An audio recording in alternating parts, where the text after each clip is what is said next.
Some dare call it conspiracy.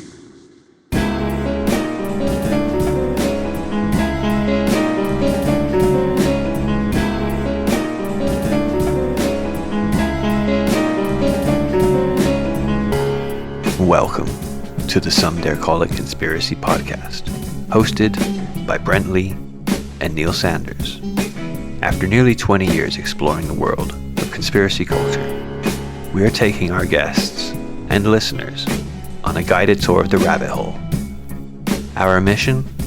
To discover where the truth lies.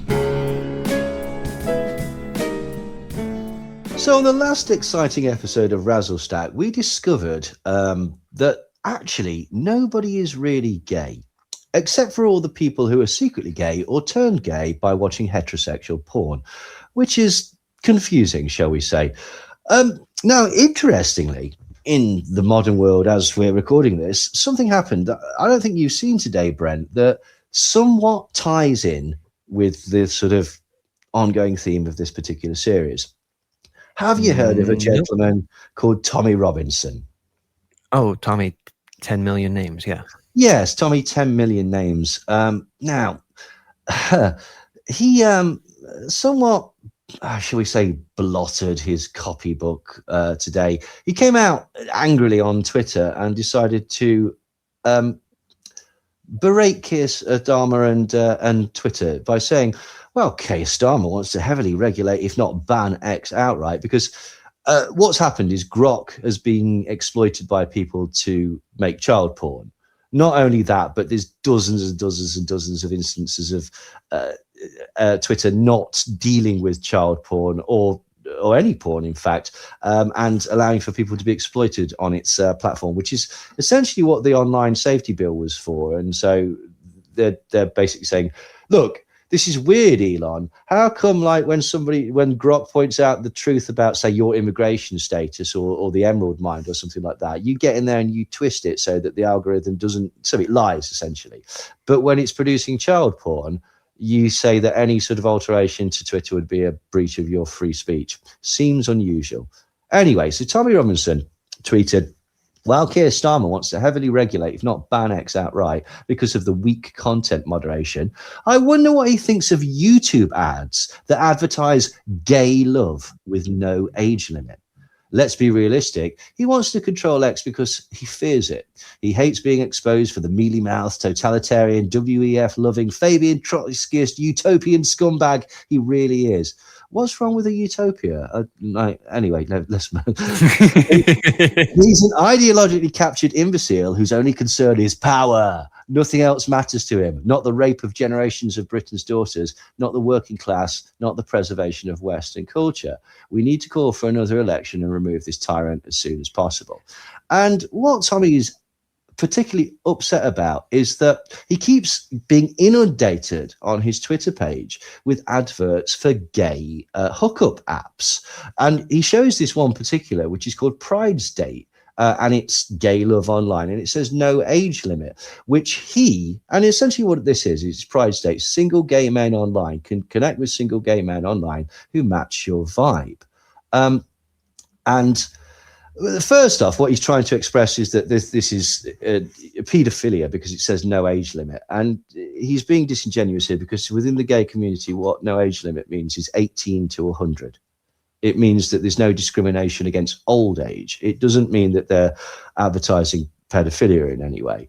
But have you noticed the sort of where he might have, say, fallen afoul of something here?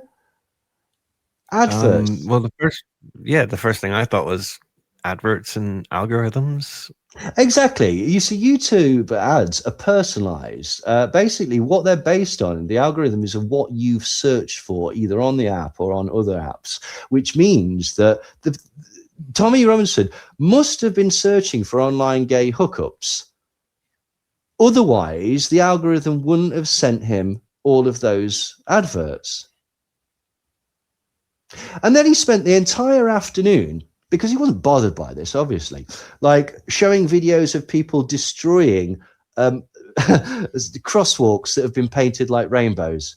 So people smashing them up with hammers and smashing them up with drills and stuff like that, and saying, yes, the world is healing. This was in no way a knee-jerk response to the fact that his previous post had made it look very much like he's been searching for anonymous gay hookups. Odd, isn't it? Anywho, back to the Razzle stack. So in early December, Milo Yiannopoulos, the Greek toss seller, decides to go on Russian asset Tim Pool's Timcast, and immediately he starts flouncing for attention because why wouldn't he? Let's just gaze for Trump, which is a bizarre, seemingly contradictory group that exists on Twitter. They tweeted out a summary of it. Milo Yiannopoulos claims on Timcast that not only was Charlie Kirk about to divorce Erica, but also, can you guess, that he was also secretly gay. Oh. Yes, there seems to be a running theme with this particular round of interviews.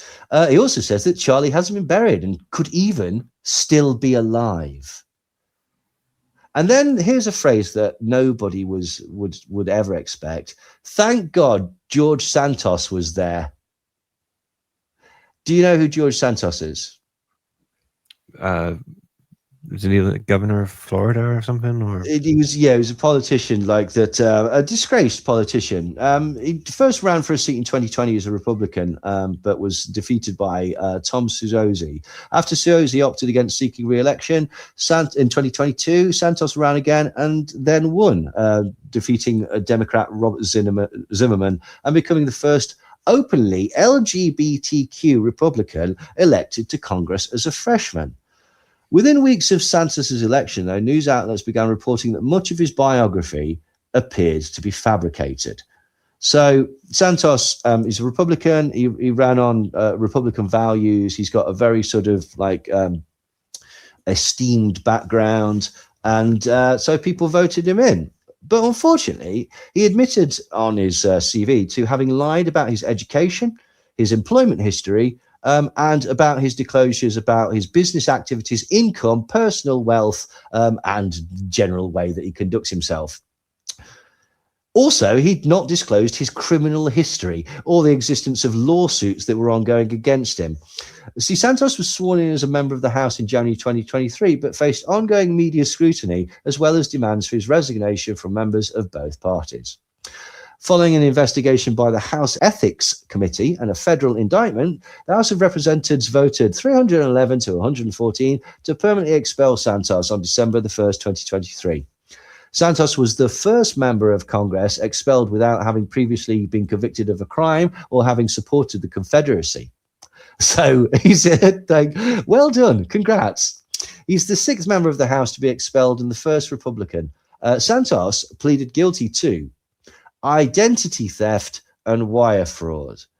And he was sentenced to 87 months in prison in April 2025, and he began to serve that in July. But in October 2025, President Donald Trump commuted Santos's sentence, making him eligible for immediate release. Now, Santos, some of the policies that he ran on, he doesn't believe that police brutality is a thing. He says that there's never been an incident of police brutality and that it is, I quote, a made-up concept, which is big if true.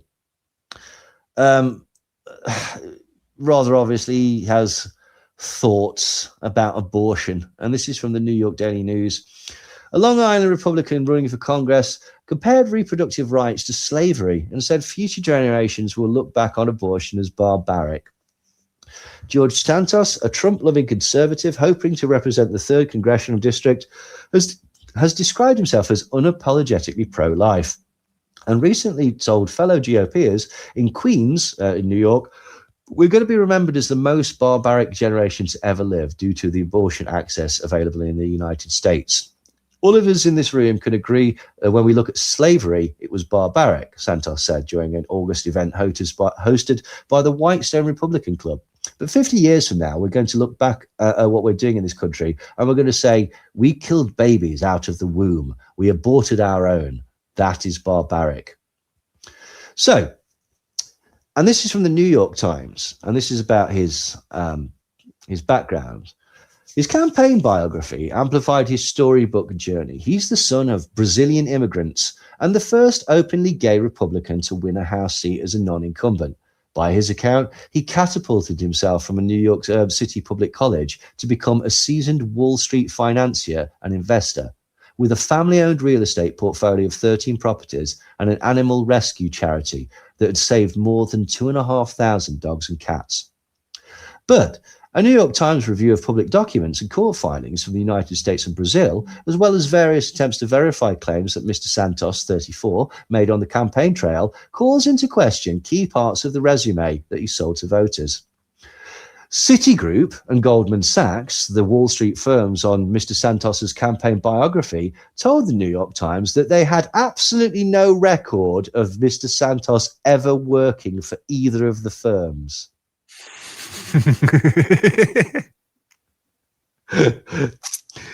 Wow. Officials at Baruch College, which Mr. Santos said he had graduated from in 2010, could find no record of anyone matching his name and date of birth graduating that year or ever attending the college. There was also little evidence that his animal rescue group, Friends of Pets United, was, as Mr. Santos claimed, a tax-exempt organization. The Internal Revenue Service could locate no record of any registered charity with that name. Wow. So he made up his entire education, his entire career, and also lied about owning a charity animals rescue centre. But it gets slightly worse, because in 2008, when he was supposedly at college, he was actually in Brazil being arrested for stealing a checkbook. So he stole this checkbook and was making fraudulent withdrawals from that account. And the case was unresolved. Do you know why it was unresolved? Because he fled Brazil to go to America. I was just going to say that before you jumped in, yeah.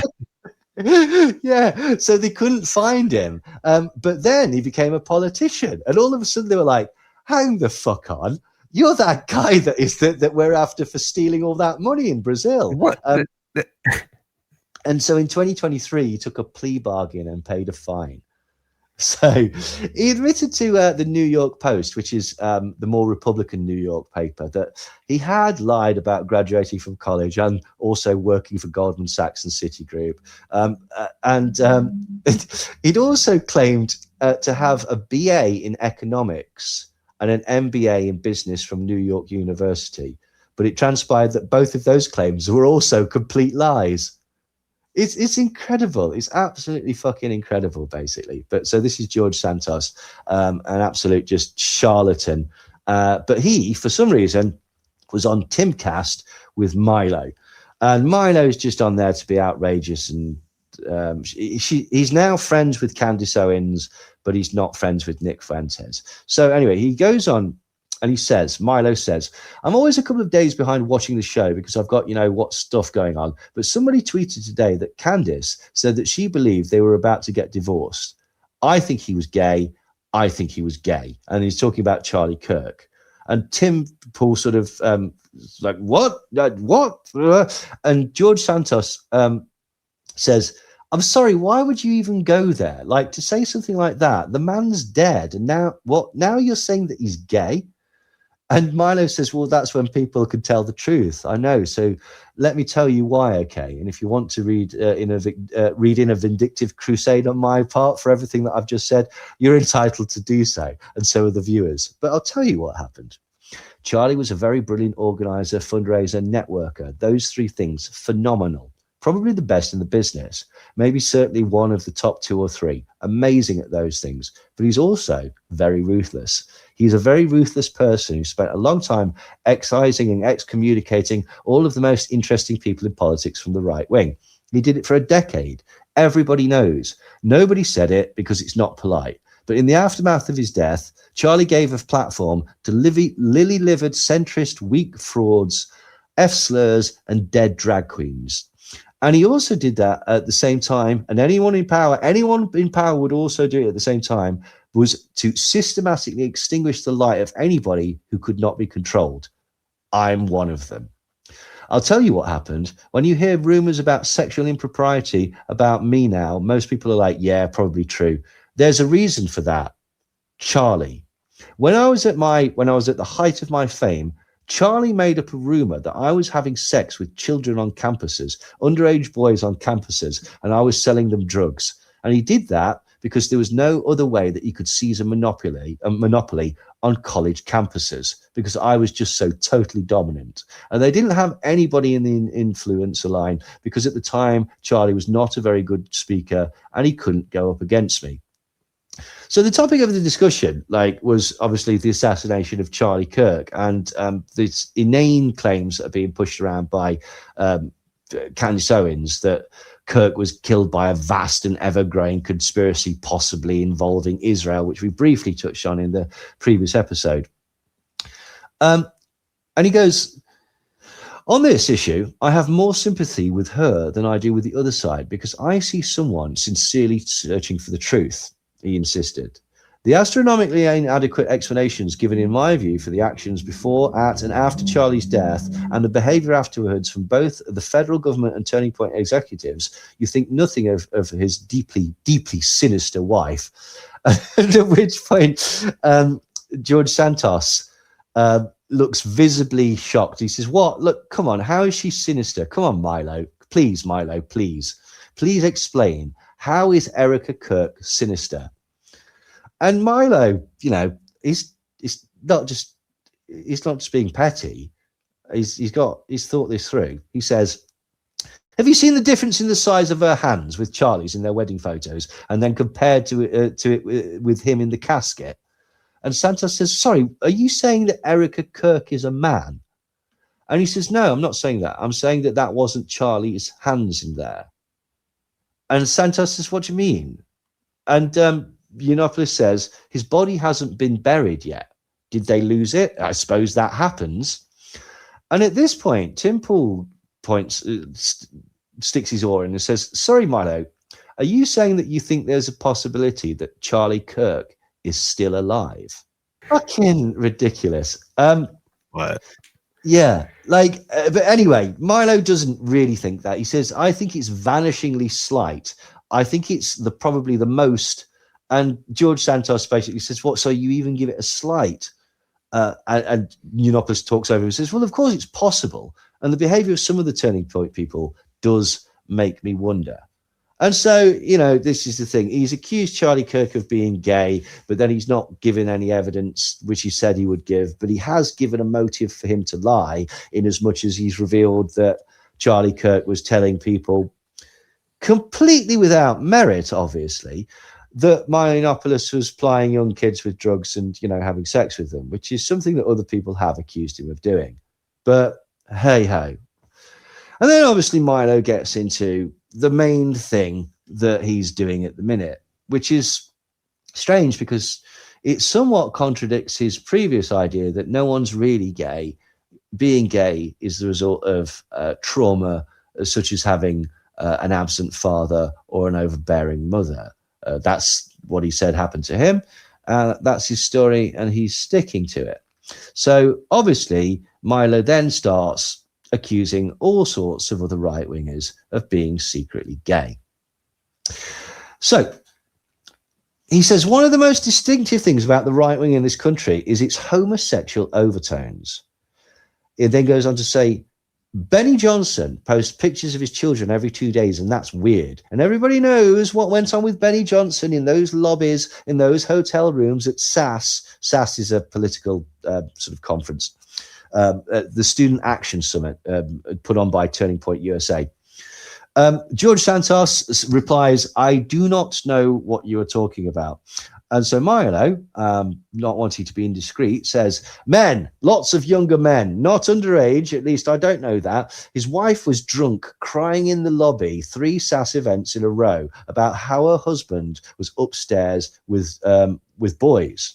And Santos says, aren't you ever scared of getting sued? And Milo says, go and ask her. Go and ask her. Go and ask her if she was crying at these SAS events because Benny Johnson was upstairs in hotel room with boys. I've said these things about people for 20 years, and never once has my career been sued because I tell the truth, which is not strictly true, but you know. Anyway, so anyway, Benny Johnson. Do you know who Benny Johnson is? He's a Christian trad family guy. He's got about 5 or 6 children. He's a commentator on Twitter. He's basically like, you know, he's a ball licker for Trump and MAGA. He likes to sort of post things that will wind up and own the libs, that sort of shit. And he's basically getting quite popular at the minute. So on Sunday, he Benny went on Johnson. Benny Johnson, yeah. He's got glasses. No, but he's got 4 million followers. What the fuck? Yeah, exactly. Like he's just one of these, another one of these sort of like in the right wing wanker sphere. Yeah. Anyway, like so, Milo said that he's gay, and everybody knows that he's gay. And who else did he accuse of being gay? Was it Lindsey Graham? I think I can't remember. Anyway, Benny Johnson says that I am duty bound to take action to protect my family against those who maliciously defame and attack us. More to come on that soon, saying that basically he's going to sue Milo for defamation for lying about him being gay and, you know, spending these events with young boys whilst his wife drunkenly cries in the lobby.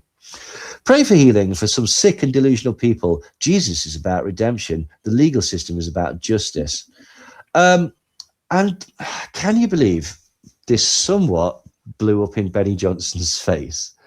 Because rather than go, okay, I apologize, or, you know, I was joking or anything like that, Milo decided to post this. Dear free speech warrior Benny and dear Kate, a few notes for your consideration. I know more about defamation than any lawyer you will hire. Benny is a public figure. Malice is a non-starter. Also, I have receipts, and the truth is a total defense against any claim of defamation or libel.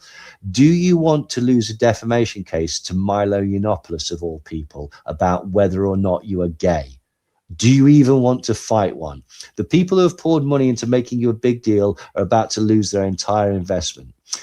I know more about your marriage than you think. I do. I also have evidence and I have witnesses.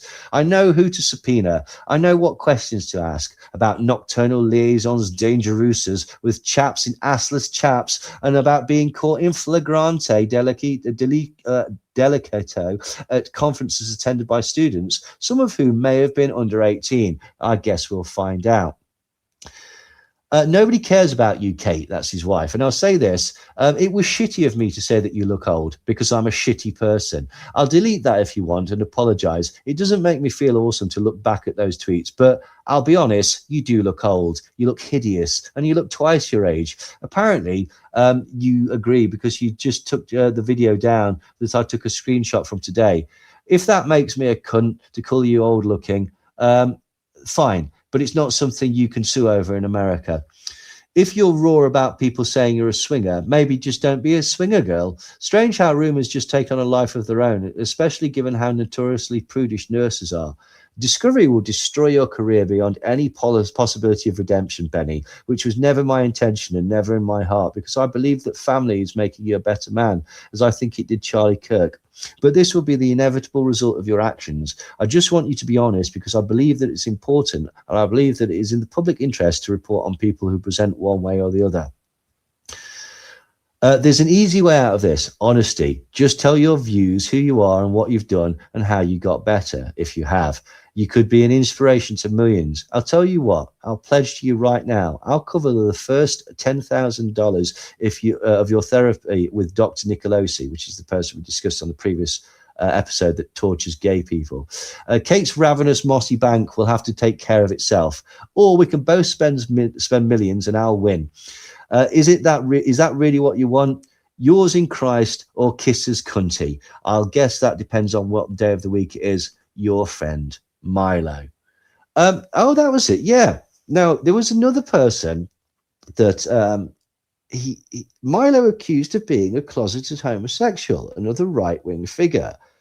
Somebody that this person has been caught watching trans porn, also been caught sending pictures of his erect of an erect penis, a black man's erect penis, to his soon-to-be ex-wife, and he also sent pictures of his ex-wife to Roger Stone. Alex Jones, yeah. Milo says, yeah, he's a closeted homosexual. I like him. He's a great big gangster fatherly type. It reminds me of my dad. I just wish that Alex would tell the truth about his sexuality. Yeah. He then, Milo, went on Fresh and Fit. You know, that dreadful manosphere thing with the person who's... Oh, God, yeah. You know, his teeth are on purpose, you know. He's actively, he's actively decided to look like that. Well, each their own, whatever. Anyway, so he went on. This is where, this just shows how incredibly petty and just pathetic this whole thing is, because he went on Fresh and Fit and obviously started calling Nick Fuentes gay. And this caused a bit of a little bit of a kerfuffle. He asked, Fresh told him, yeah, stop it. But, you know, Milo is Milo. And he says, you know, I appreciate that you have a relationship, but like, you know, I spoke to his ex-boyfriend's ex-boyfriend only 4 days ago. And then insinuates that, you can find these people and out Nick as being secretly closeted homosexual. Which fine, right? Okay, whatever. Like, this is just what they're doing at the minute. Like, this, it's all projection, it's all self-loathing, and it's all really sad, to be quite honest. Because, I mean, here's the main thing, right? Okay, it's not a fucking insult to be gay, right? We're not 11 on the fucking playground, right? They fucking are. Well, this is my point, and this is why I'm laboring this nonsense, because, like, it's just childish attention seeking from people that obviously hate themselves, which, you know, I'm all up for that aspect of it. There's a lot to hate. Yeah, I can relate. I hate them too. Yeah, but anyway, so do you want to know why Fresh and Fit had Milo on? I mean, obviously they all have each other on, like, all the time, because they're all, you know, trying to steal each other's audiences, and essentially that's the well that they all drink from, this outrage, hate mongering shite. But there was a reason, that because he knew that Milo was going to be shitty about Nick, and so do you want to know why he had him on? What? Not to discuss further how porn turns you gay. I don't think that came up, but right. What happened was, Fresh and Fit had had Milo on his show because he was cross with Nick Fuentes. He was cross with Nick Fuentes, and he's done videos about this. His feelings were hurt because Nick Fuentes had Thanksgiving dinner with Kanye West and another influencer called Sneeko, who's this dreadful Muslim guy he's just a wanker. He's just another one of these wankers online, right? Okay, but Myron Gaines wasn't invited to Thanksgiving dinner at Nick's house, and so as an act of revenge, he got Milo, who is Nick's enemy, on his show to publicly call him a gay. It's pathetic. Oh. It's absolutely pathetic. Like, now, it goes slightly deeper. The reason that Nick and Myron, because they were friends, and the fact that he wasn't invited to Thanksgiving has hurt Myron's feelings, because they're sort of falling out about something else at the minute. It was exposed that, and I don't know if you've seen Fresh and Fit, like, hopefully you've not, but like, Myron Gaines he's this black guy, sort of used to be sort of like one of those, like, how to get women date sort of guy things, which we'll come on to in a minute. But what, like a pickup artist? Yeah, pickup artist. That's the word I'm looking for. Yeah. But he's now sort of like actively racist against black people and supports the idea that Israel's evil. And he hates black people. He refers to himself as white. He's been called out on this a few times because, you know, He's a black guy, but he also hates Jews. Specifically, he's down for the sort of Jewish New World Order conspiracy theory. He hates everything about Israel, and this is why him and Nick were vibing, and they thought they were getting on, until it was discovered that Myron's manager, a chap called Gary, is Jewish. He's not only Jewish, but he's actively opposed to Nick Fuentes' views. And before it was exposed that he was connected to Myron, was actively engaged in sort of having a go at Nick online. And then Nick exposed that he was Myron's manager. And this is causing a huge problem with Fresh and Fit, because their entire brand is that Jews can't be trusted, and that they're the cause of all the world's problems. So it's somewhat embarrassing. But Nick Fuentes said in the previous episode that he wasn't an anti-Semite. Yeah, he did do that. And that he didn't hate Jewish people. In fact, that his best friend was Jewish. And also Tucker Carlson reminded him, who said, well, people can believe that if they want. That's always the excuse. My best friend's Jewish too. Right. So, yeah, it's almost weird. It's weird, isn't it? It's very weird. It's almost as if either this is all performative or stupid or both. And I'm going to fall on both, to be quite honest. Anyway, so incidentally, Fresh and Fit, they got their start as pickup artists and manospheres, right? In the manosphere, they rail against, that's one of the things that they have. They have girls who do OnlyFans and they go on their show, and he basically calls them whores to their faces for ages. But he's one of these people that says, well, I'll put it this way, right? Okay. As a, influential person in the manosphere with some cracking pearly white chompers, how many girlfriends do you think Myron Gaines has had in his entire life, according to him? 69. No, it's about 69 lower than that. He's only ever had one girlfriend, right? And this girl was exposed as he was paying for him to be. He was paying for her to be his girlfriend. He picked her up off a sugar daddy site, and she said that she'd never slept with him, been intimate with him, or even kissed him. She essentially just pretended to be his girlfriend because, he paid her. Okay. Yeah, you see, her name was Angie, and he's publicly admitted on a number of occasions as being the primary provider, stating that he paid all of her bills and rent, and that they met on a sugar daddy website. It's ridiculous, basically. Also, whilst she's going out with him, she's been online very publicly having a sexual relationship with another man who's known for rollerblading. So manosphere pickup artist Myron Gaines had his one ever girlfriend, who he pays for and isn't really his girlfriend, stolen off him by a man on rollerblades.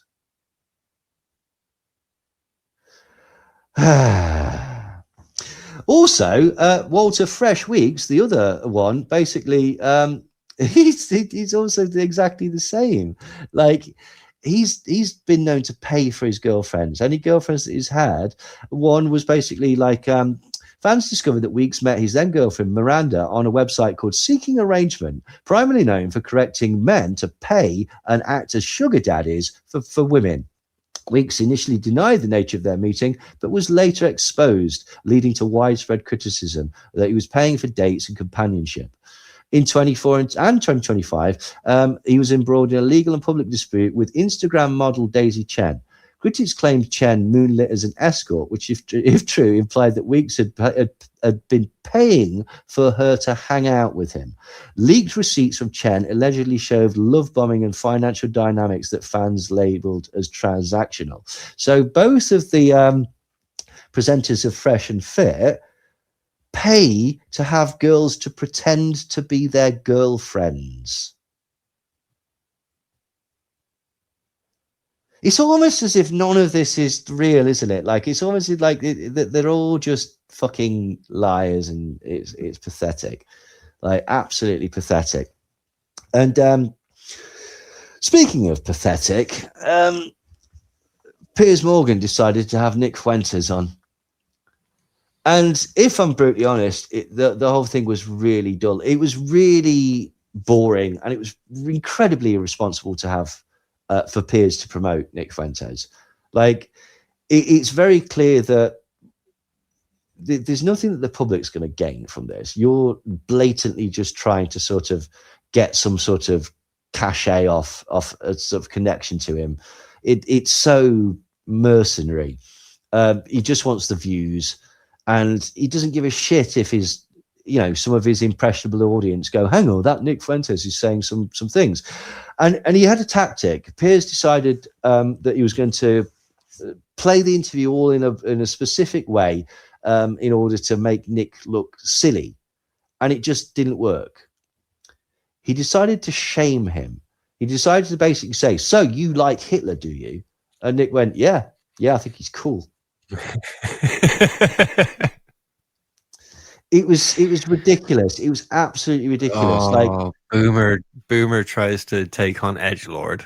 Basically, yeah. And he was saying, so in the past, you've said this, and you've said that you're racist. Are you racist? And Nick was basically like, yeah, if you want to call me racist, I don't care. I don't care what you think. Nick said that Hitler was cool. Piers called him a virgin and obviously asked if he was gay, to which Fuentes answered in a completely non-suspicious way, no, but I will say that women are very difficult to be around. So there is that. He later said that women shouldn't have the right to vote. This was what Morgan said. He says, I think that when a 27-year-old guy who's never gotten laid, never had a meaningful relationship with a woman, says women aren't allowed to vote, they should stay at home, and all they do is fantasize about getting raped and beaten up.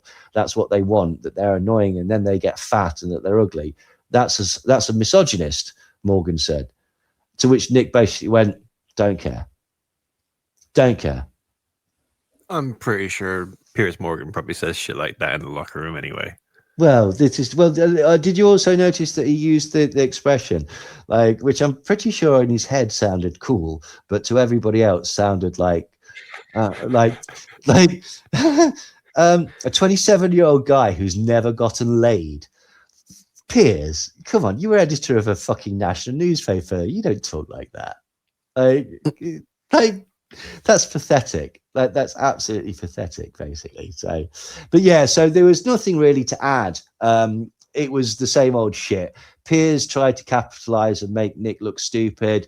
There was one bit where they got into a protracted argument about Nick had done a story in the past talking about how his dad was possibly racist, but he didn't entirely get his views from him. And Piers just asked him about that.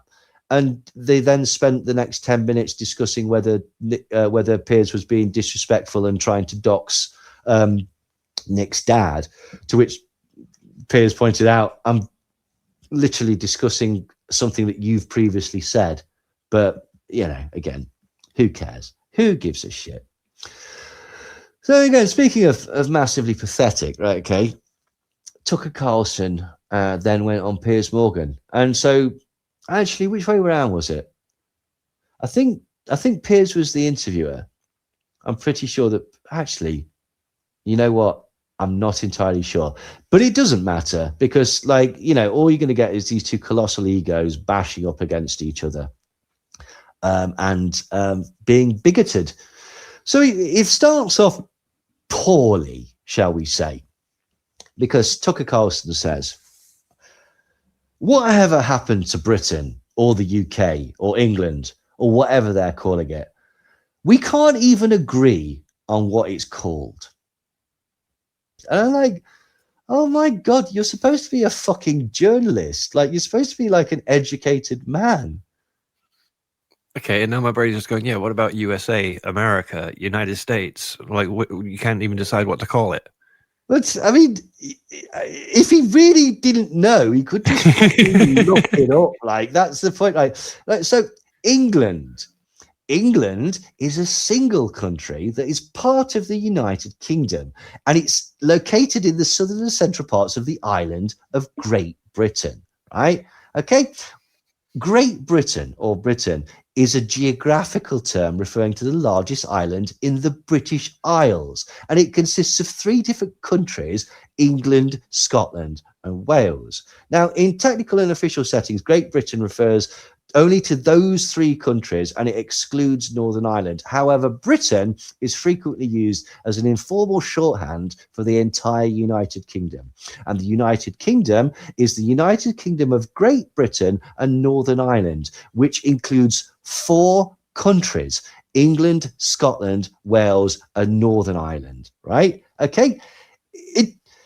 It's not fucking difficult, right? Okay, and just that's an incredible way for a supposed serious journalist to start a show, right? Fuck knows what this is all called. I can't even be bothered to look it up. But he's talking about this for a reason, Brent. He has regrets, shall we say? He laments certain things, and can you believe what, Benny Hill?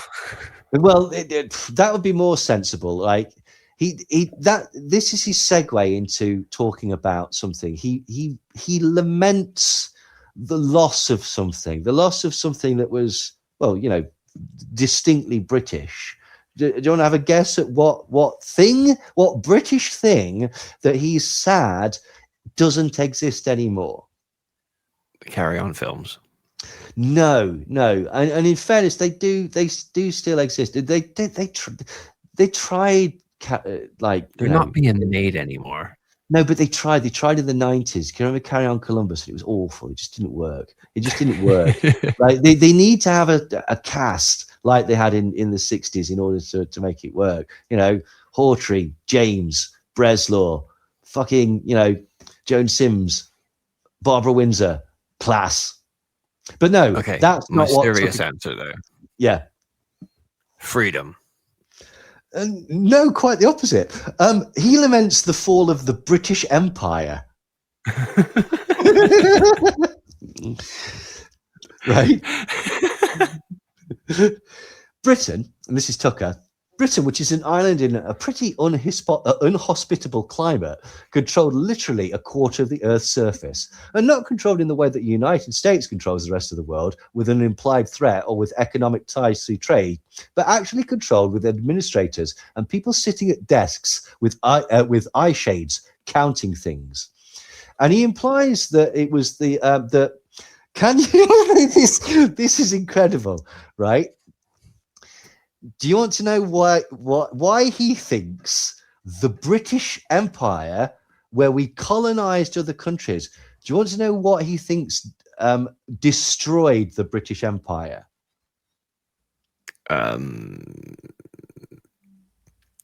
Trans ideology? Not far off. Well, that would be that would be the sort of thing you might say. It's even more stupid than that. Woke scholars. No, not quite, but immigration. Oh. Immigration. Now, remember what the British Empire was? Forcefully occupying other fucking countries. Like, it's a fucking hell. Right. Needless to say. Oh my God.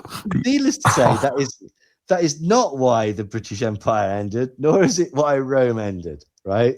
But anyway, why did the British Empire end? It was not the result of a single event, but essentially a gradual process of decolonization that accelerated after World War II. Because, if we've just fought a world war to try and stop Nazi Germany colonizing other countries, it's a bad look, isn't it? It's a fucking bad look. But it wasn't even that, really. It was more to do with the basically fighting World War II had virtually bankrupted Britain. By 1945, Britain had amassed a national debt of approximately £21 billion, and that's in 1945 money, right? With 1/3 of its, quite a third of its annual GDP was owed to overseas creditors, primarily the United States. So resources were diverted to rebuilding bombed domestic infrastructure and funding new social programs like the NHS, and making the administration of distant colonies an expensive liability. So there was also the rise of nationalist movements. Basically, there was independence movements, like, for example, in India, Mahatma Gandhi's non-violent civil disobedience led to India's independence in 1947. And this removed the jewel in the crown, is what India was called, the Raj. And this triggered a domino effect across other territories, so Africa and Southeast Asia. There was the Mau Mau uprising in Kenya, and political agitation in places like Ghana and Malaya. And they basically just realized that they just couldn't sustain it anymore. So they backed out. Also, like, particularly the fall of Singapore in Japan in 1942 shattered the myth of European invincibility, and this encouraged colonial subjects to believe that they could successfully challenge British rule. But also, the global balance of power shifted from Britain to the United States and the Soviet Union. Like, both were essentially superpowers, and they generally opposed traditional colonization and colonialism. You know, they'd do it their own way. They'd set up bases and stuff like that, and or puppet governments, as opposed to just sweeping in and going, "This is ours now. Make us tea." Also, the Suez Crisis in 1956, when the US forced Britain to withdraw from Egypt after it attempted to reclaim the Suez Canal. It just basically showed that the Britain could not act as a global superpower. Also, basically, the British public's appetite for empire declined. You know, we've just, as I said, we've just fought this master race. It's very difficult to justify the continued oppression of other people in a similar manner. So it was largely replaced by what's called the Commonwealth of Nations, which is a voluntary association of independent states, most of which still maintain cultural and diplomatic ties to the UK today. So, you know, it essentially, it's a bit more like the sort of extended Wu-Tang family. Like, do you know what I mean? They'll get a RZA beat and stuff like that, but they're not officially part of Wu-Tang. So, also, how many people do you think were murdered for the British Empire? Millions. You know, there's no single official figure, but like, historians and researchers differentiate between direct violence, such as military massacres, and indirect deaths caused by colonial policies, particularly during famines. Like, but for example, some researchers estimate that British colonial policies were associated with approximately 100 million excess deaths in India between 1881 and 1920 alone. Other estimates specifically for starvation deaths during various Indian famines under British rule from 1876 to 1902 ranged between 12 and 29 million. The Bengal famine in 1943, 4 million people died of starvation. The Great Bengal famine, prior to that in 1769, 10 million people died. Cromwell's conquest of Ireland, over 600,000, roughly 41% of Ireland's population at the time. In the Boer War, approximately 28,000 Boers and 20,000 Africans died in British-run camps, and that was in the 2 years between 1900 and 1902. The Mau Mau uprising, we killed up to 100,000 people. In the partition of India and Pakistan in 1947, there was an estimated 1 million deaths. Direct military massacres, the Amritsar massacre in 1919, they killed between 379 and over 1,000 Indian National Congress peaceful protesters. Also, the Indian Rebellion in 1857, we killed hundreds of thousands.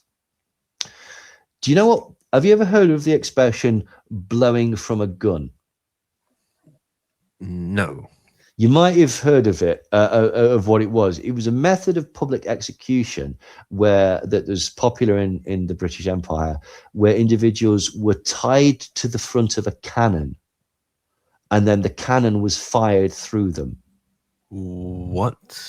Yeah, this is called the blowing of the gun, and this was that practice was notably and extensively used by the British East India Company and the British military in India, but also and particularly during and after the Indian Rebellion of 1857. But also in other places around the world. So this method served as a capital punishment for severe offences like mutiny or rebellion, so not severe offences. Its primary aims were punishment, but also the psychological impact, because it was a really gruesome spectacle. But also for Hindu and Muslims, this was really cruel, because the destruction of the body prevented traditional funeral rites. And so this was considered a spiritual punishment. So they're essentially they're sending these people to hell as well as murdering them in a particularly violent fashion. So they didn't shoot a cannonball through them. They just put the explosive charge behind them. So they basically blank fired a gun, but the gunpowder, the explosion, would literally tear the person apart, like just absolutely obliterate them. And it's the British East India Company began using blowing from a gun as a military punishment around the 1760s, but it was still being used in 1857. And it was eventually stopped in there were reports of it being used in Afghanistan as recently as 1930. So this is the British Empire that Tucker's lamenting. And again, he claims that the reason that this wonderful institution failed was because of immigration, which is just not true. He then lies about the state of tyranny going on in England, and he lies about people being arrested for praying silently. And again, this is really getting on my fucking nerves. This is what the far right do. They have to downplay actions because they realize that their followers are either profoundly stupid or have no principles, so will lie for furtherance of their own beliefs. And so this is why, like, oh, they were only using hurty words. They were using hurty words. It's like, so you mean they were making death threats? Oh, they were only walking up and down the street. You mean repeatedly walking up and down to stalk and intimidate somebody? Oh, they were only making movements whilst holding a bladed article. You mean stabbing someone to death? You fuck up.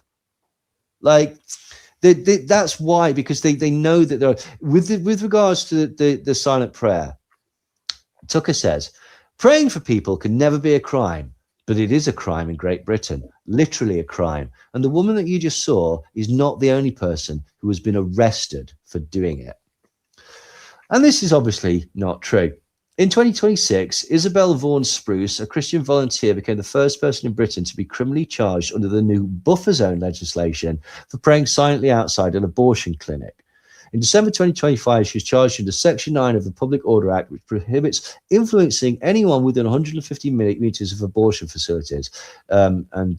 She's actually in court at the end of January 2026. Between 2022 and 2024, she was arrested twice under local buffer zone orders. Did you know that she was the first time that she was arrested? She was actually acquitted and received a £13,000 settlement from the West Midlands Police for wrongful arrest. What? No. Yeah. Like, wow. So basically, right, okay, she's been investigated now for 3 times, basically. What this woman is doing is she's standing outside abortion clinics to intimidate and influence women that are in there trying to go through an already very difficult circumstance. She's doing what those dicks do in America, protesting abortion centers, right? So, and that the fact that you have to lie about it shows that you understand that what she's doing is wrong. You're not allowed to be there. She's there. She knows the rules. She's doing it just to antagonize people who are already having a bit of a bad time. Fuck her. I hope she gets the flesh-eating disease.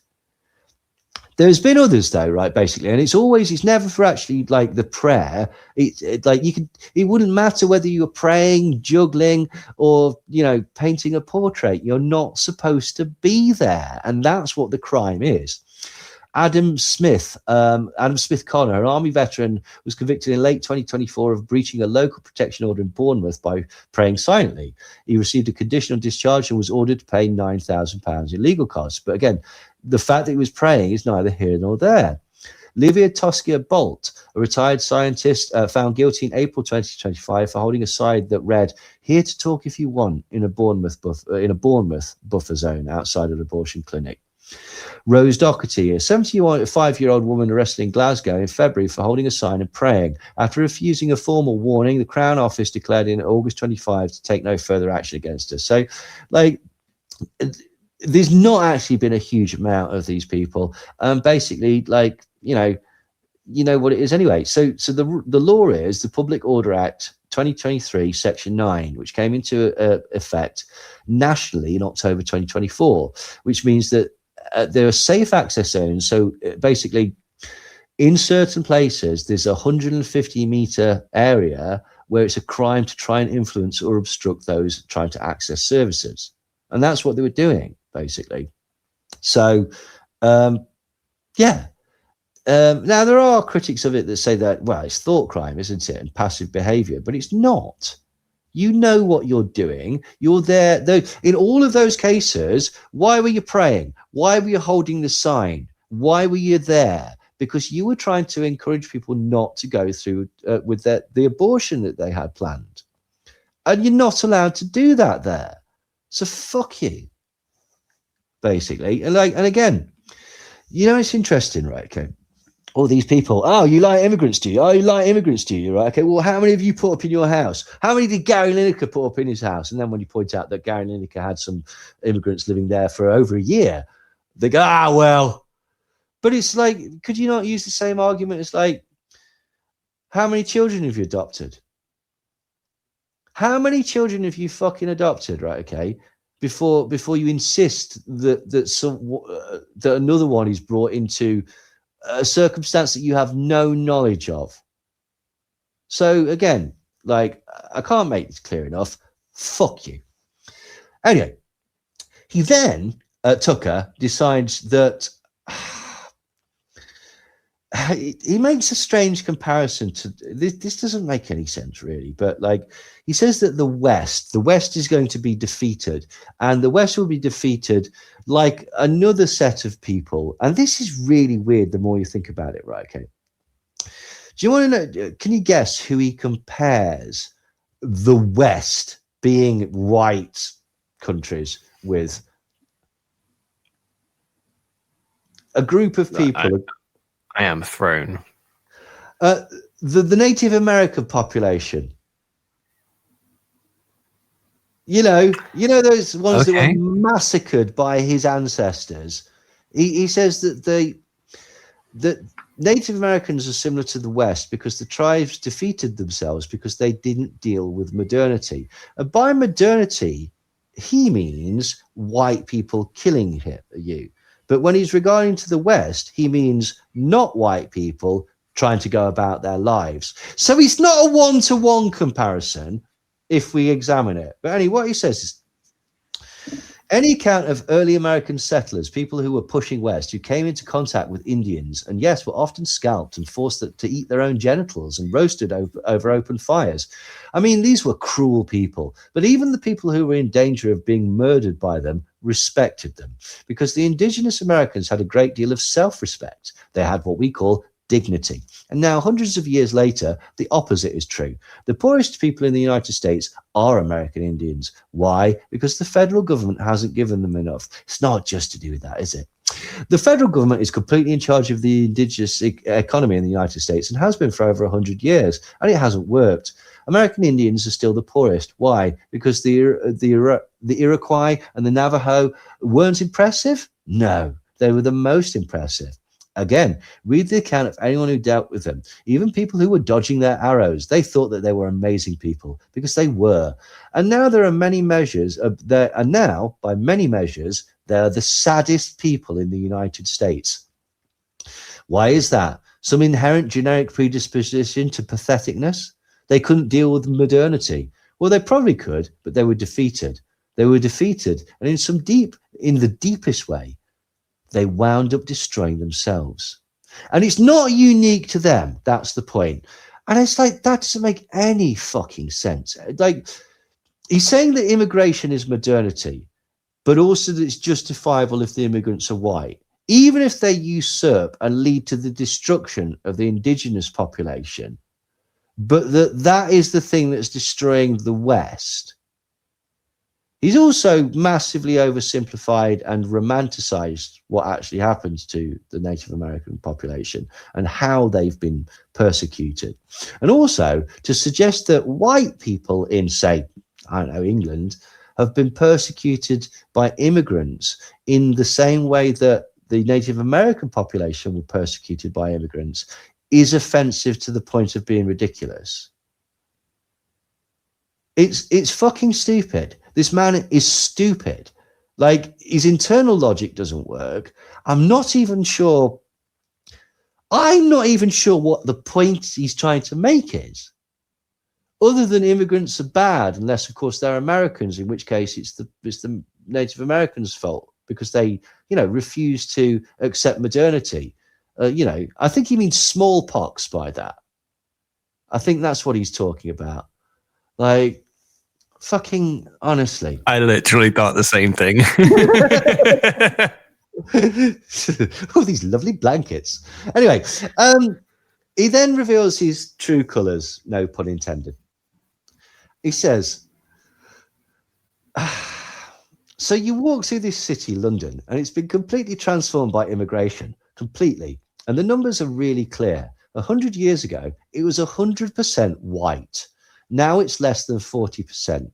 That's massive, unprecedented demographic change. Got it? And the immigrant areas are absolutely poorer than the traditionally white areas. Absolutely. There's just no question about it.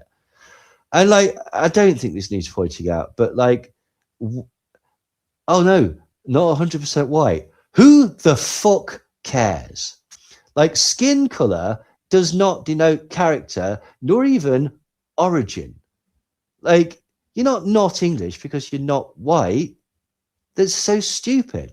And it's like, and do you understand why we encourage people, the Windrush, people from India, people from Pakistan, people from the West Indies, why we encourage them to come over in the 50s to work in our fucking factories and rebuild the fucking infrastructure? Absolutely. Shout out to my grandmother, Lucille, rest in peace. She was brought over to work for the NHS. Oh, right. I was aware of that. Yeah. No, that's well, exactly. And here's the thing, that completely debunks what he said earlier, because it wasn't immigration that destroyed the British Empire. It was the destruction of the British Empire that allowed colonial immigration, or the existence of that allowed it. Sorry. So it's just not this utter bullshit. He then obviously does some great replacement bollocks. So here in Great Britain, which has a 40% abortion rate, 40% of all conceived children are killed. Who's doing that? It's not the immigrants, because they don't hate themselves. They're not defeated. They're ascendant. I thought the entire point of abortion was to kill black people. I thought that was the whole fucking point of the conspiracy world. Margaret Sanger, she's a eugenicist. More black people are killed by abortion than by cops. All of that shit. But Tucker's saying that no, it's white people that are having abortions because they hate themselves. I'm just thinking, are those like statistics more like America versus England? I think they've just made up. Besides being bullshit. Yeah. Like the obvious, but.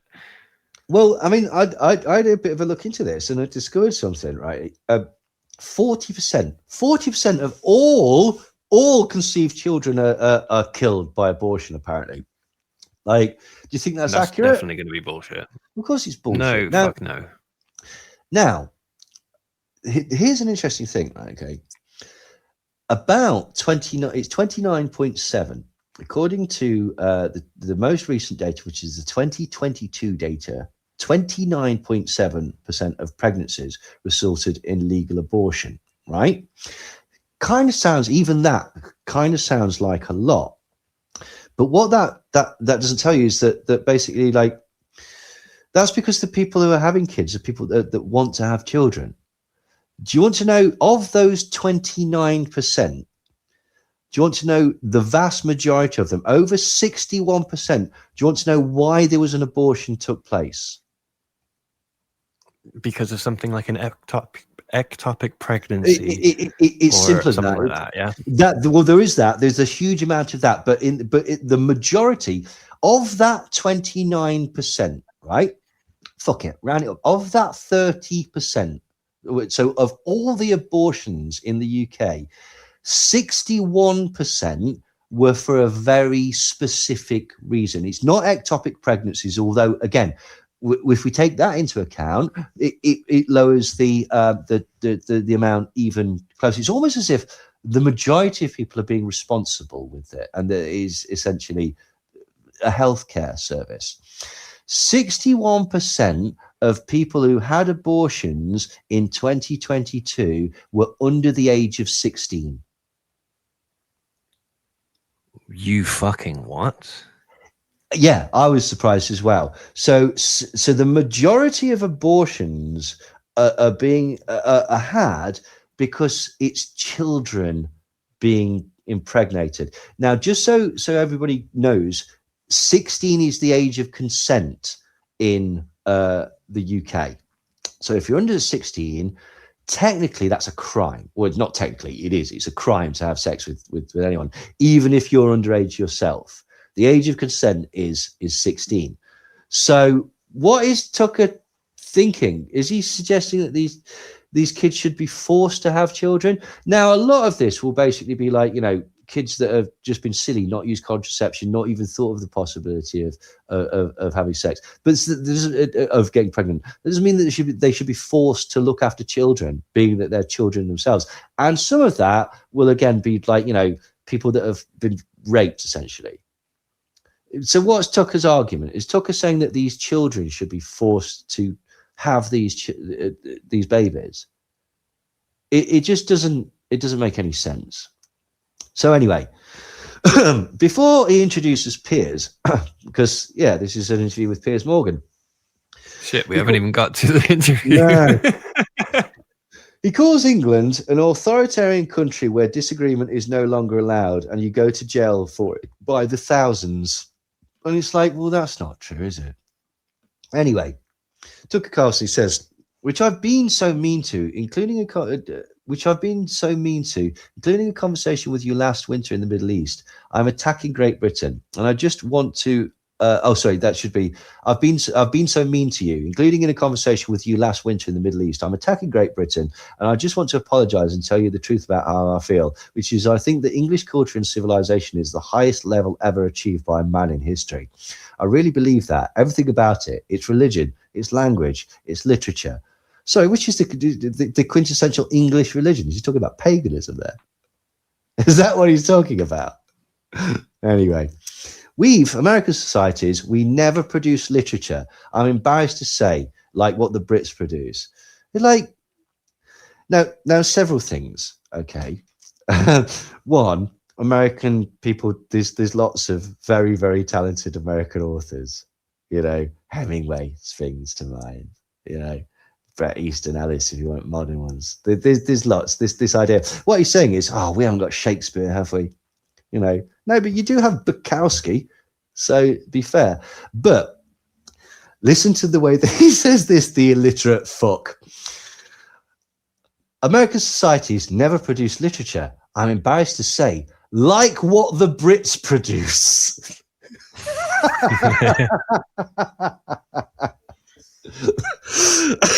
Marvelous. Anyway, so Piers tries to skate the fine line of not being too racist, but appealing to the racist in the audience that he basically hopes to cultivate. And he says, Piers says, there's definitely been a significant change in the fabric of the country and the makeup of the country and the types of people who've come here, the volume of people who've come here. That's obviously had an effect on what this country is now. The debate to be had is whether this has been in totality a force for good or bad. And then Tucker tries to tell Piers that England has only very recently become multicultural, which is utter bullshit. Like, England has never not been multicultural. Like, there were black centurions posted here. Like, you know, I'm a proud Anglo-Saxon. Sorry, Anglo-Saxons are German. Like, it's fucking ridiculous. Piers then complains that basically there's too much immigration, but he's trying to steer the conversation away from what Tucker's wanting to talk about. He wants to talk about small boats arriving. But what he doesn't want to talk about, right, is the fact that there's a potential problem. There's a loophole that's happened where basically there's no legal asylum routes because they were all closed down by the UK. And so because of Brexit, essentially people are arriving in small boats. And right, Brexit is linked to the rise of small boat crossing because leaving the EU ended the UK's participation in the Dublin regulation. And the Dublin regulation is a system that allowed asylum seekers to be returned to the very first EU country that they entered. So, you know, when they say, why do they come here? Why don't they stop in there? They've gone through all these different countries. Well, if we hadn't had Brexit, that would be a valid argument, but it doesn't stand anymore. So, basically, this creates an opportunity for traffickers to exploit a lack of seamless return systems, and this has led to the dramatic increase. Before Brexit, the UK could return asylum seekers to the EU country under the Dublin regulation. The agreement ended with Brexit. And that's it, basically. There's no clear returns policy, which basically means that smugglers can basically say to people, once we've got you into the UK, they have to process you, which means that, like, they're less likely to send you back immediately, and that means more people attempt to cross it, and that's it. So the core argument is that basically Brexit removed the UK from an established system for managing asylum claims across Europe. This created a loophole that traffickers capitalised on, and it turned the English Channel into a new route for irregular migration. But that's not what they're going to talk about. They then get into a really weird dick waving contest, right?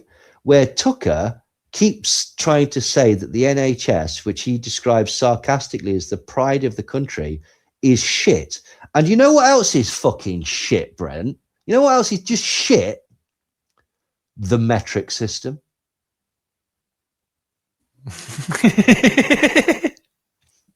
Yeah, Tucker's really cross about the metric system and how it's basically, you know, crap.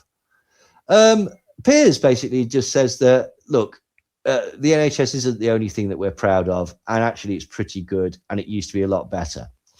But Piers recalls the time he went to San Antonio, and at the airport there were dozens of people waving flags, and he says, and it turned out that they were greeting every single serviceman and woman who came off the planes from whichever war zone they came from, because there was a big centre there. A lot of military service people living there in San Antonio. A lot of them were being treated for serious injuries and so.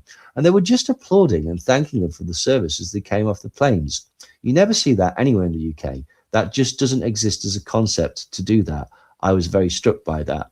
But I think he's actually shot himself in the foot there, because what he's saying is that these people are regularly lined up there to welcome these injured servicemen back.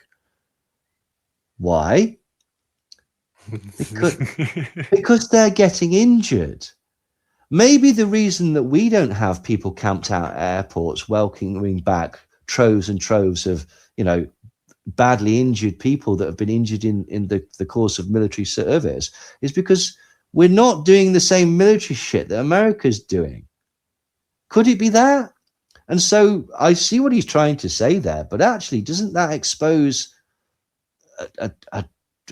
could you call it a flaw in the system? Who knows? Anyway, Tucker suggests that basically the reason that we don't have this sort of thing where, you know, jingoistic parades and flag waving at airports is because the English hate themselves. And Piers Morgan agrees. Then Tucker shows huge ignorance by asking, why did England even get into the Second World War? I mean, you weren't ever attacked. He then states that the war, which he thinks we shouldn't have been involved with, wrecked the country. And it's never recovered. And Piers starts getting a bit shitty and so he goes, look out the window, like, look at this. Do you see a wrecked country? I don't. And Tucker Carlson says, well, I don't see an English country. And Piers Morgan says, well, what do you mean? What do you mean by that? We're in the city of London. And the thing about London is that it is distinctly a city in England. Like, it just is. And as you know, we've been to London quite a lot recently. We've got friends that live in fucking London. Right, okay. Like, yeah, and it distinctly looks like London. Very Londonish. Yeah, very, very much so. Not a third world country. Same London not... that you see in all the movies and all the TV shows. Yeah. That iconic London. Oh, well, you know. Hey ho. Anyway, Tucker Carlson says, well, it's not, is it? Talking about, he's trying to deny that they're in England because he says, well, people whose ancestors built Stonehenge are not here anymore. So the city of London is 36% white, and that's happened in the last, I don't know, 40 years. And it's like, I'm pretty sure they are. So he is, and he is talking about Druids. Yeah, actually, yeah. So he's talking about Druids. There you go. The poor confused sod. And then Piers Morgan says, you do understand that England is about 70% white. And Tucker Carlson says, yeah, England is, but London isn't. And Tucker then says it was 99% white in 1945. And Piers Morgan says, okay, so we've evolved. Now, interesting, right? Okay. He keeps going on about how white people are a minority in London. And it's not true. Do you want to know what the largest ethnic group is in London? White European. Yeah, white European. About 3.2 million people in London are white. Okay, it's the largest group, but because there's so many other groups, it's not the majority. Okay? Who cares? Who the fuck cares? Doesn't matter. Anyway, so Piers, to be fair, pushes back a bit. He says, here's my question for you about the percentage of white people. So what? And Tucker basically doesn't really have an answer for this, but he says that he's staying in a white part of London. And Piers says, I bet that's not true. Which part of London are you staying at? In fact, I'll flip it up for you. Can you tell me which parts of London are white? And this is the strange attitude. This is an American attitude because the society is broken down in a different way, like in America. Like there's something like there are rich, but the ethnic separation, segregation is far more overt. In England, once you get past a certain amount of money, financial status or whatever, you just tend to have people, people. In America, once you get into a certain financial brackets, they tend to have distinctly white and distinctly black neighborhoods. Like, not in all occasions, but it is a thing that does happen in America, and it just simply doesn't happen in the same way in the UK. And people could say, well, what about areas like, there are some areas where they're like, collections of group of people, say like Bradford and some places like that with an Indian community, like some areas in Nottingham where there's say a West Indian community like St Anne's and Meadows and stuff like that, but they're not exclusively that. So it's just nonsense. It's just bullshit. And basically, and again, who the fuck cares? Anyway, Piers goes, no, you don't want to say that because you know what I'll immediately say. Come on, there's loads of non-white people living there. And by the way, I'm not against non-whites, but there are no white areas in London. And Tucker says, I'm not now, nor have I ever been. But let me just restate. I think I have a lot more in common with the Pakistani cab driver than I do with the average Guardian staffer who's white. Piers says, I just want you to say that you're inferring that the more, and Tucker says, I'm not inferring anything. You're finding the, and Piers interrupts him and says, the more multicultural... Shit, when did Russell Brand turn up? The more multicultural that Britain has become in terms of other ethnicities coming to live here, the worse it's got. That's and I'm saying those two things. I'm saying, in my views, are not linked. There's lots of white people who behave very badly in this country. And Tucker doesn't agree with this because he says, well, I've met them and they don't yell at me. So apparently Tucker Carlson's met all the white people in the country and they don't yell at him. And he says, so yes, so for the fifth time, I have more in common with the sincerely religious Pakistani cab driver than I do with anyone who works at the Times of London. That is just a fact.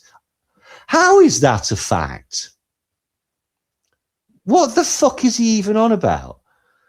That I just don't like these people. I don't want to eat with them and they're white. So that's all true. All I'm saying is that the qualities that have made Britain the greatest country in the world were linked directly to the people who lived here. And so, of course, by definition, multicultural means less of some cultures because there's a dilution of the dominant culture, and you conceded that there are lots.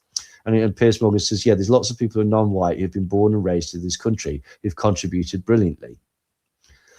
And then this is just what he's doing is he's trying to bait Piers Morgan into saying that, you know, what's wrong with this country? People from other countries. And Piers, to his credit, is not falling for it, and he's not going down that route. Tucker then says that England is more oppressive than Russia, and Piers disagrees. Now, this is to do with this idea that basically there's been 12,000 arrests for online comments in 2023 compared to about 400 in Russia during the same period. Now, in say, Belarus, for example, 6,000 arrests. In Germany, for similar online comments, 3,500 arrests.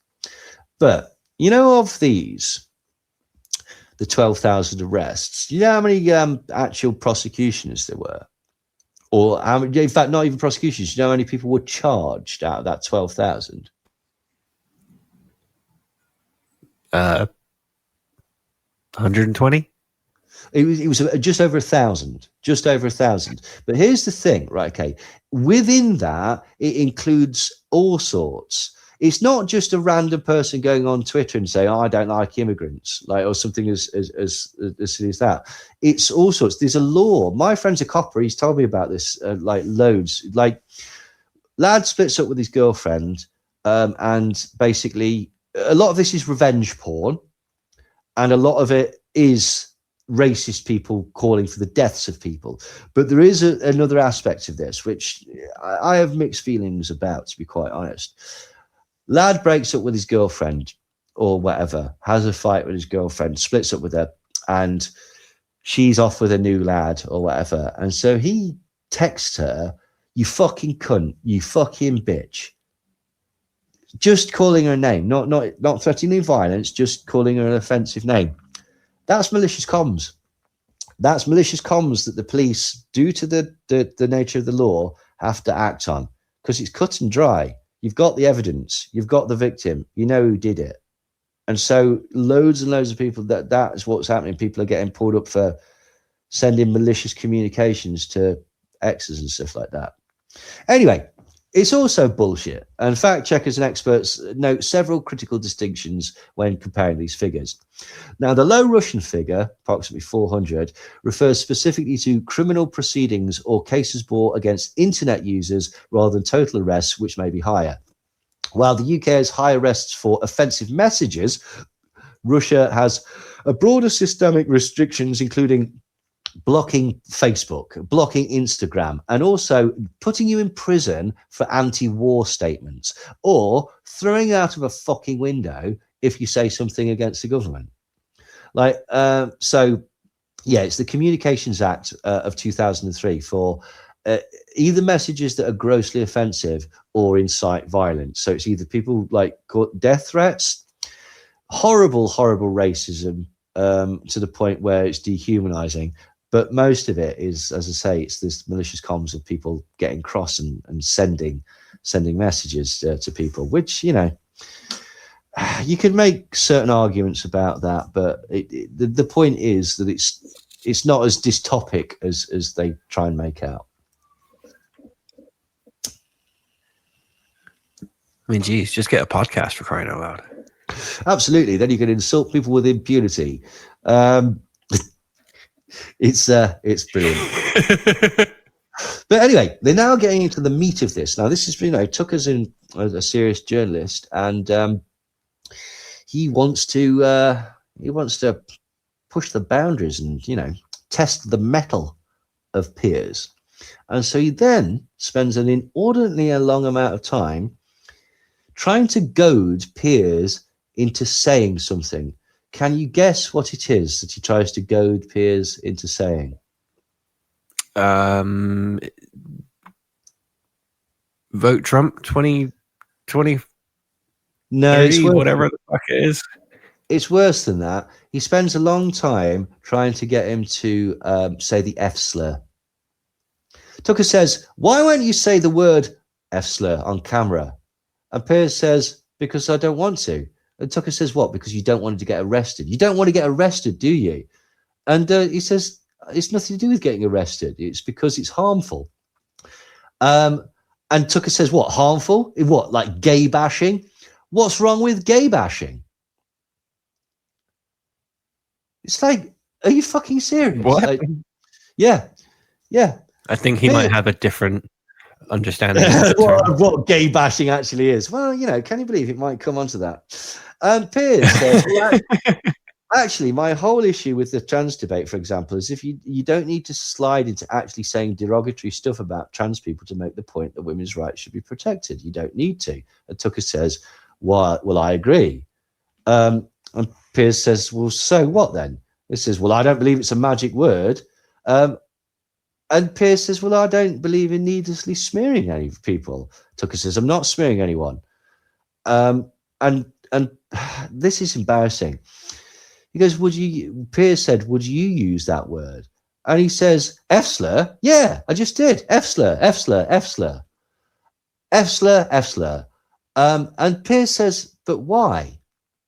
And he says, well, I'm using it because you're not allowed to. Oh, he's a hero. He's a fucking hero because you're not allowed to. And Piers says, I don't want to say it. And Tucker says, well, I love gay people. F slur, F slur, F slur. And Piers tries to explain basically that, look, it's very similar to the N word, right? It's been reclaimed, but Tucker won't have it. And this goes on for about 10 minutes, basically. So in a bit, he says, and we actually have to put ourselves at risk to say, yeah, I agree with you. Then help me out. Let's do this. Let's have a moment of self-liberation. Hold my hand. Hold my hand. And we're going to say F slur together. Are you ready? And then Tucker says, do you say gay and R slur as well? Do you say gay? Would you call someone R slur? And Piers Morgan says, I would say gay in the right context, but I wouldn't use the R word. I personally wouldn't. Are you scared? No, it's my choice. And this is pathetic. This is absolutely pathetic. Like, it's again, schoolboy stuff. And trying to pretend that you're a crusader for free speech by persecuting people it's pathetic. It's absolutely pathetic. They then go on about how violent London is and how it's one of the most violent cities on the planet. And Piers points out that this is not true by any metric, and that recently crime has plummeted despite all the hype. And Tucker loses his mind and forgets that he basically shouldn't be waving his dick at everything he can. And he says, the stabbings you're talking about. And he says, well, let's talk about the stabbings. The murder rate in London, do you know what it is compared to any major city in America? It's much, much lower. And so Tucker gets into this weird dick waving thing. And he says, I think that you have less crime in England compared to America because you have way lower testosterone levels here. What the fuck are you on about? You started that by saying that London's really violent. And then when pointed out that it's not, you went, that's because you've all low testosterone. You're all sissy boys, aren't you? You should be being violent. It's like, the fuck goes on in this man's head? Piers then says that actually Sadiq Khan has done some good for London, and Tucker incoherently loses his shit. He says, I quote, and forgive me if this doesn't make any sense, "Nor has he done as good a job as he would like you to believe, but certainly in things like tackling murder. I give him credit in tackling things like clean air, where some of the boroughs here were the most polluted."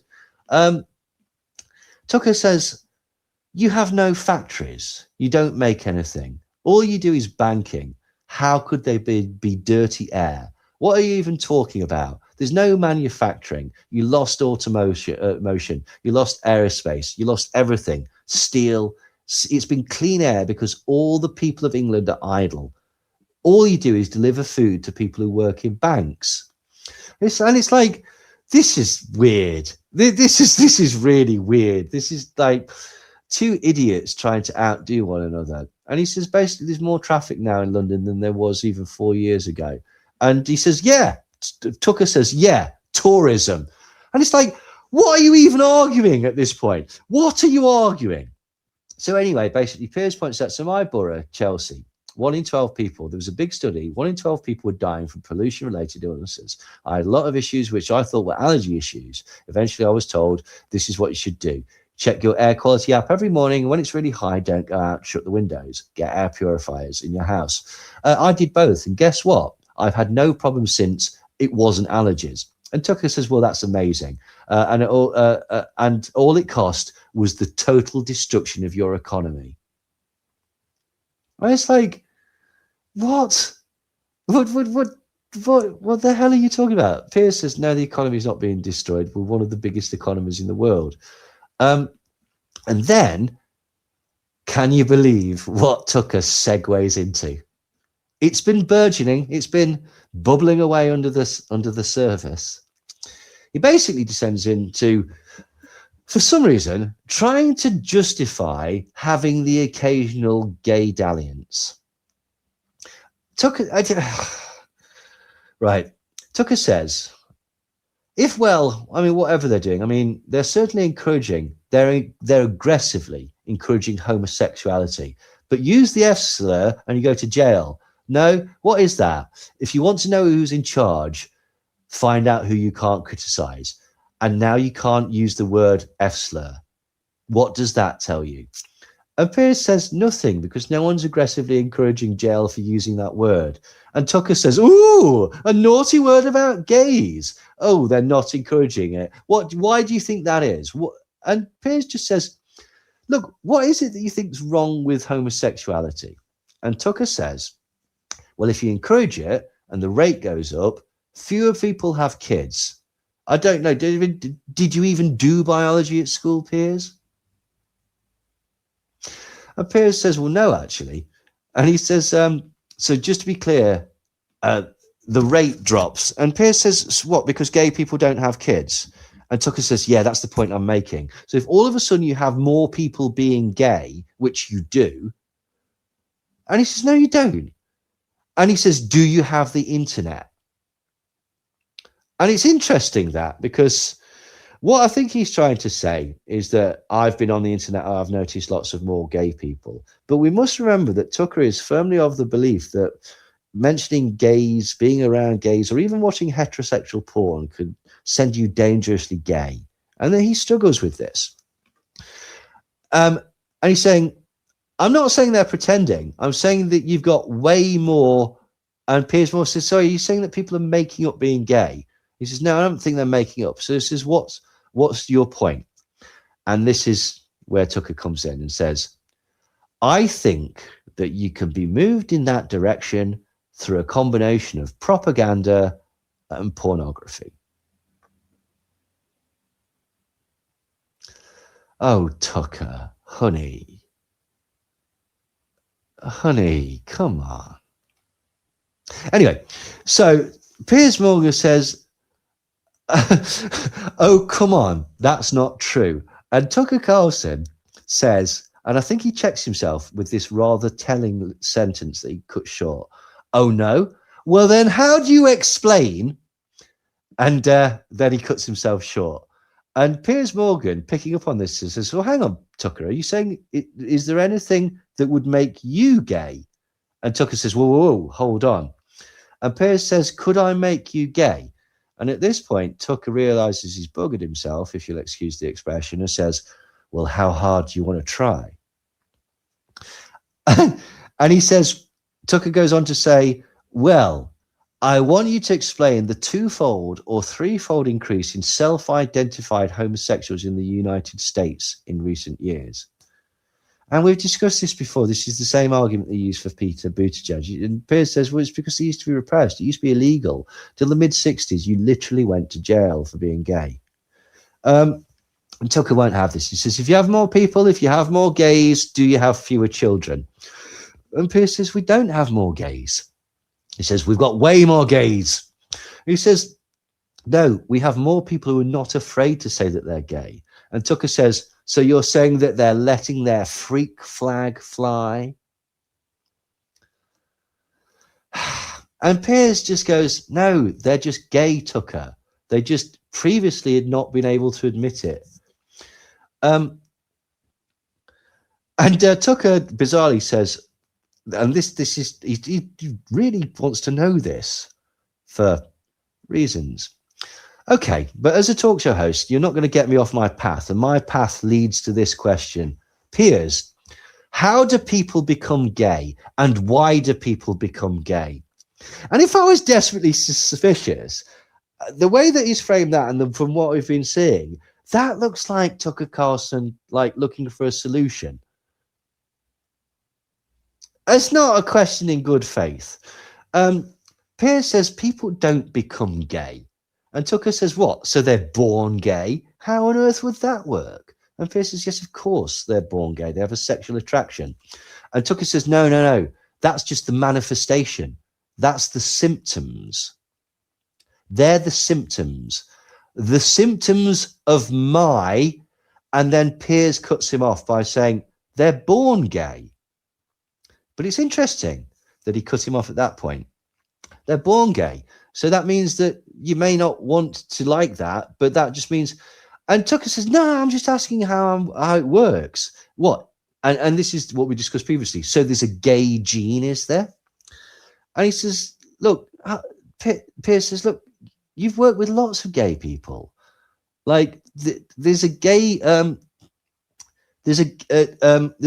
you've had conversations with actual gay people. And Tucker says, yeah, a lot of them say that they were molested. That's why I'm gay. In fact, a really good friend of mine who's gay says, I got molested. That's why I'm gay. That's Milo, isn't it? He's talking about Milo there. Like he's now done the whole, I was molested by a priest thing. Anyway, Tucker says, what, gay people are gay because they got molested? And Tucker says, no, I don't think that. I didn't say that. But I am wondering. You literally just fucking said it.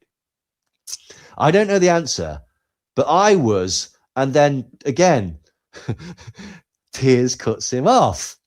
Was he going to say I was molested? We'll never know.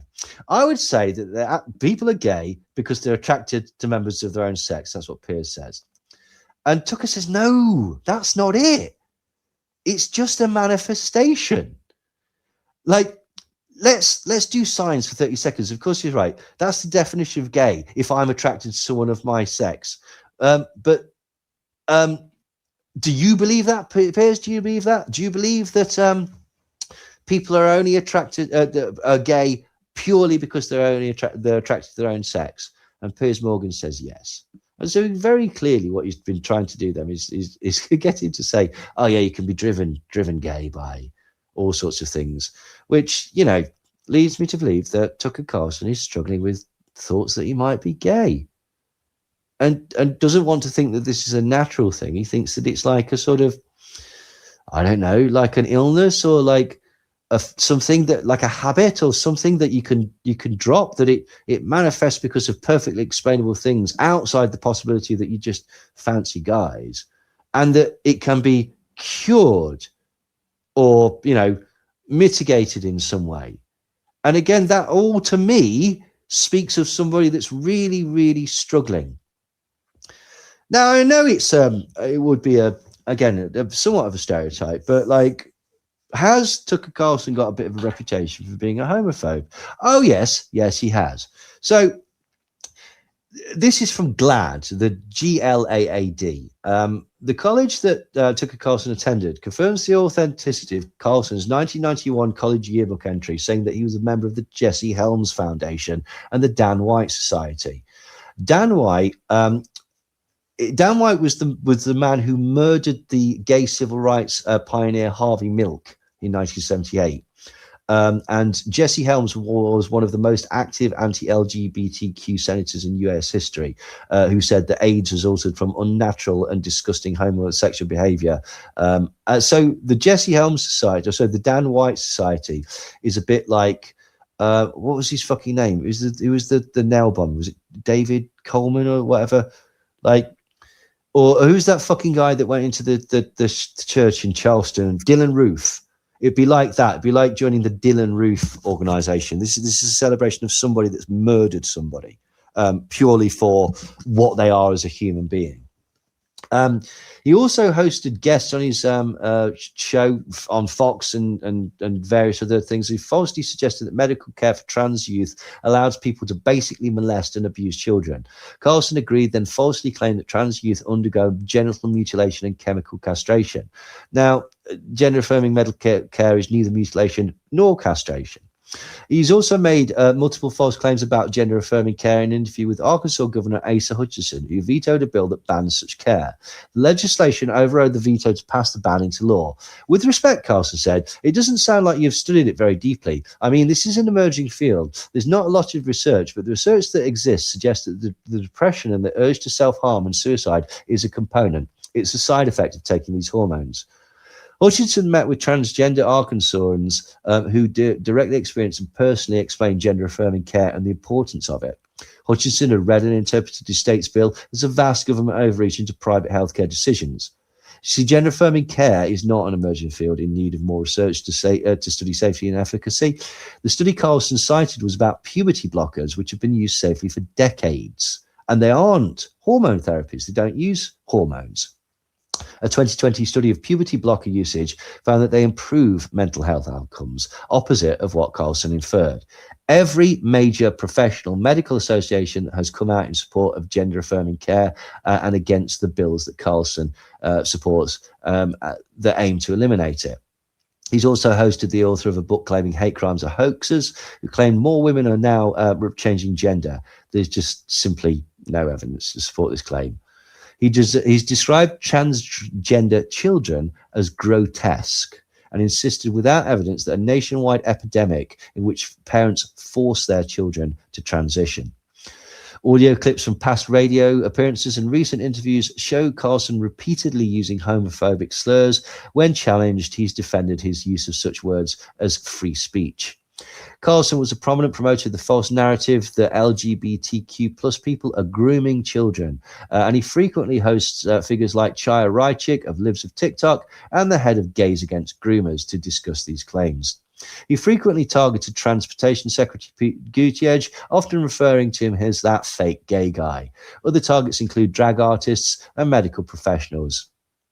Critics, including organizations like GLAAD and media analysts, have accused Carlson of engaging in stochastic terrorism by publicly identifying and shaming individuals and institutions, which they argue creates an environment where violence threats become more likely. Bomb and death threats increased against certain hospitals and individuals after being featured and mentioned on Tucker Carlson's show. On his news website, The Daily Caller, and on the Fox News site, Carlson has recently written about trans people. After the mass shooting at the Covenant School in Nashville, Carlson wrote that the trans movement is targeting Christians because the shooter who attended the school identified as a trans man. Carlson said that throughout the column, that being trans conferred perks and elite status, noting identifying as trans, whatever, again, its downsides does convey status in this country, which is why so many young people do it now. He also claimed that trans ideology claims dominion over nature itself. He also admitted on the record that he beat up a gay man and then subsequently got him arrested. Carlson claimed that he was bothered by a man looking for sex in a Georgetown park in Washington, D.C. when he was in high school. That's his story, and he's sticking to it. People should knock that off, Carlson said. I'm not anti-gay in the slightest, but that's really common. And the gay rights groups ought to disavow that kind of crap because, that actually does bother people who didn't ask for being bothered. However, he told his co-host that what happened was he was approached in a public toilet, and then he went back later with someone I knew and grabbed the guy, grabbed him by his throat and smashed his head against the stall. Carlson also said that public gay sex has gotten in the way of his father-son bonding time. And now I originally read that as like, sorry, son, can't come and bond with you today. Daddy's got other stuff going on. But that's not what he meant. He said, I can't even bring my son to the men's room in the park where he plays soccer because of all these creepy guys hanging around there. I actually think it's a problem. I'm sorry. So wouldn't it be a bit odd if Tucker received backing from gay people? Now, obviously, this Peter Thiel, Tucker Carlson and Peter Thiel are key figures in the new right and anti-establishment conservative movement that gained significant movement leading into 2026. Their relationship is defined by shared ideological goals and a collaborative effort to reshape the Republican Party. They both support J.D. Vance. Carlson and Thiel formed a powerful alliance with Donald Trump to support J.D. Vance's political rise. Thiel provided massive financial backing, approximately $15 million, whilst Carlson provided media platforming and momentum that helped Vance secure his Senate seat and later the vice presidency. Following Carlson's departure from Fox News, Thiel was reported as one of the major investors in Tucker Carlson's online presence. Do you want to know who one of the other major donors to Tucker Carlson was after he got fired from Fox News? Oh, Russia. Oh, not far off. Rebecca Mercer. Rebecca Mercer of Cambridge Analytica fame and Parler fame. Parler, which Rebecca Mercer's, which is or used to be ran by Candace Owens' husband. Right. I thought you were going to say that company that helped fund Tennant. Tim Pool and all these other people. That's it. Yeah, no, well, not that we know of yet, but like, I absolutely wouldn't be surprised. I mean, he got enough fucking perks. He got an interview with Putin. He did all that propaganda stuff about, look how beautiful this subway is, look how full of food the supermarket is, and all of that. So, and that's who I meant by Russia, Tenet Media. Yeah, Tenet, yeah, absolutely. Like, yeah, I wouldn't be at all surprised. Both basically Thiel and Carlson have been prominent speakers at the National Conservatism Conference. They articulated a vision that attacks neoliberalism and neoconservatism. Carlson has famously hosted Thiel on his program to discuss controversial topics, such as Thiel's call for the FBI and CIA to investigate Google for alleged Chinese infiltration. Now, as of January 2026, it's publicly known that Peter Thiel was considering putting more money into Carlson's media venture, but it wasn't publicly confirmed if he made any sort of direct investments at that time. But he did. He hinted to allies in 2023 that he might invest, and this indirect funding. Carlson's media venture launched with co-founder Neil Patel. That he launched with his co-founder Neil Patel is receiving an 8-figure investment from a firm called 1789 Capital, which is where Rebecca Mercer sends her money. So, in summary, while Thiel and Carlson are political allies with shared financial circles, and they might have made initial sort of investments, and they have certain ideological similarities, and they've helped each other, it's not Peter Thiel. Like that's the main guy. As I say, 1789 did put in, but there was somebody else. There's somebody else that's been behind Tucker Carlson for a long, long time. Again, excuse the pun. That I'd never heard of before, and it's just one of these weird things where it's like, how grim Tucker Carlson is that somebody like this would be propping him up. Have you ever heard of Justin Wells? I don't think so, no. No, I'd never heard of Justin Wells either. Absolutely never heard of him. Wells was the primary producer behind Tucker Carlson's Fox News program and is currently the vice president of Tucker Carlson's Digital Products, which is the umbrella company that is his media empire.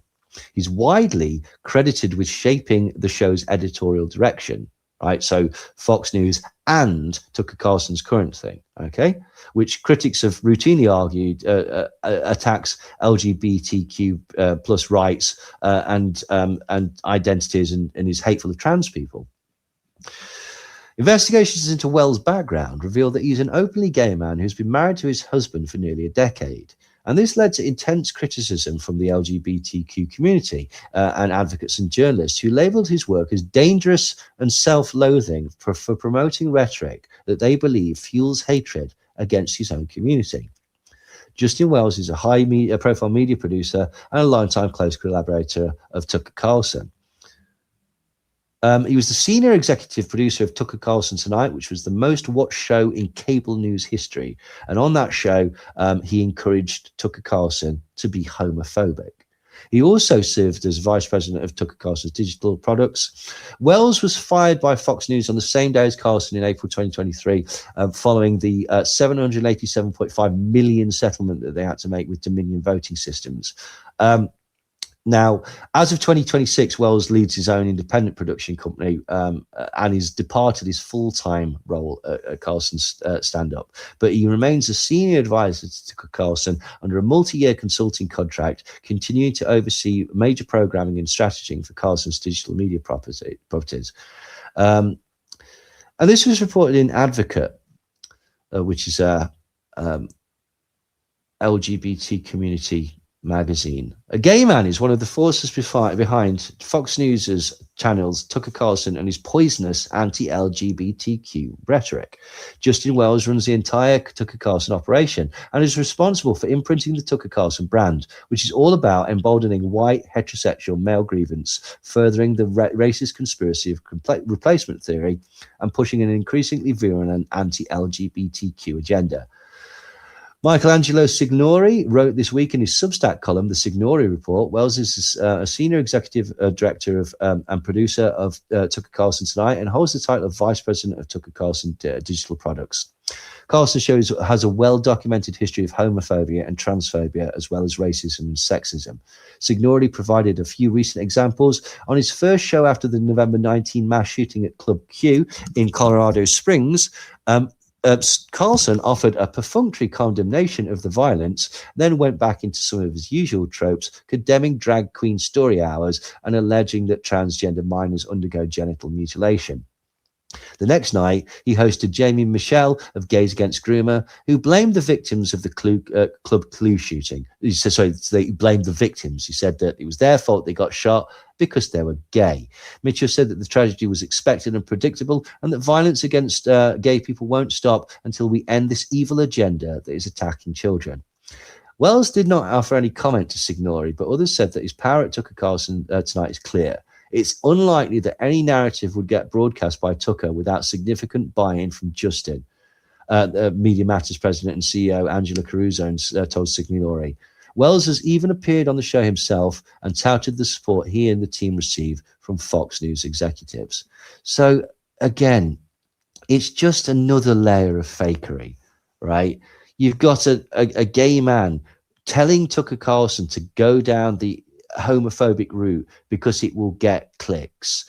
The whole thing is full of frightened, closeted people, all accusing each other of being gay and attempting to sort of offset their own like self-loathing.